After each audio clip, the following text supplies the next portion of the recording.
তো সেই মহারানী গুঁড়ো দুধ ছাড়া কিন্তু খায় না, ওই জন্যই মহারানী বলেছিলাম। ভীষণ ভালোবাসে গুঁড়ো দুধ খেতে, গুঁড়ো দুধের প্যাকেটের আওয়াজ শুনলেই দৌড়ে দৌড়ে চলে আসে, যেই জগতেই থাকবে যদি একবার আওয়াজ পেয়েছে। বাবান দেখো পড়ছিল, বাবানকে খাওয়ারও দেওয়া হয়নি, তো বাবানকে দিন খাবারটা দিয়ে আসি, দিয়ে এসে অনেক কাজ রয়েছে, আধ বাকি কাজ করা হয়ে গেছে, তো আরও কাজ করব।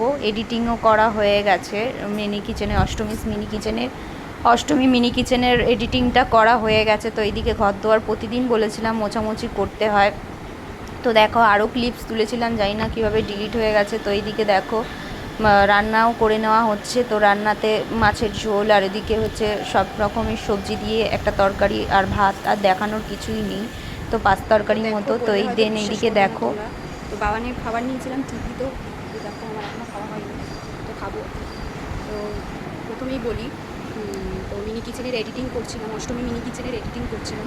তো এডিটিং করতে তোমরা জানোই কতটা টাইম লাগে, তো আবার তার সাথে ঘরের কাজকর্ম করা রয়েছে, তো সব ঘরের কাজকর্মও করছিলাম। তো একটা লাগিয়ে ভাবলাম খেয়ে নিই, তো দেন তোমাদের দেখিয়ে দিলাম। তো এখনও কত কাজ আছে, রান্নাও হচ্ছে, তো এইদিকে দেখো এখনও কত কাজ আছে সেটাও দেখিয়ে দিই, আর কটা বাজে সেটাও দেখিয়ে দিই, নাহলে হয়তো তোমরা ভাববে মিথ্যে কথা বলছি।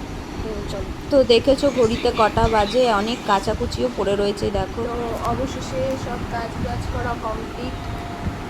তো দেখো এই যে চুল ভেজাও রয়েছে, স্নান করে নিয়েছি। তো আজকে ব্লগটা কেমন লাগলো অবশ্যই কমেন্ট করে জানিও। দেখো ঘুমে যাচ্ছি, এত পরিমাণে গরম। তো ব্লগটা যদি ভালো লেগে থাকে অবশ্যই কমেন্ট করে জানিও। আর প্রতিদিনের এমনি ব্লগিং পেতে গেলে অবশ্যই চ্যানেলটাকে সাবস্ক্রাইব করে আমার পাশে থাকতে হবে। তো প্রতিদিনই আমি ভিডিও আপলোড করি যতটা পারি। তো এখন দেখো এডিটিং করতে বসতে হবে, তোমরা জানো এডিটিংয়ে কত সময় লাগে, তো খাওয়ার টাইম কখন পাবো সেটাও জানি না। তো দেন আজকের মতন ব্লগটা এখানেই স্টপ করছি, তো আবার নেক্সট দিনে দেখা হবে। তো আজকের মতো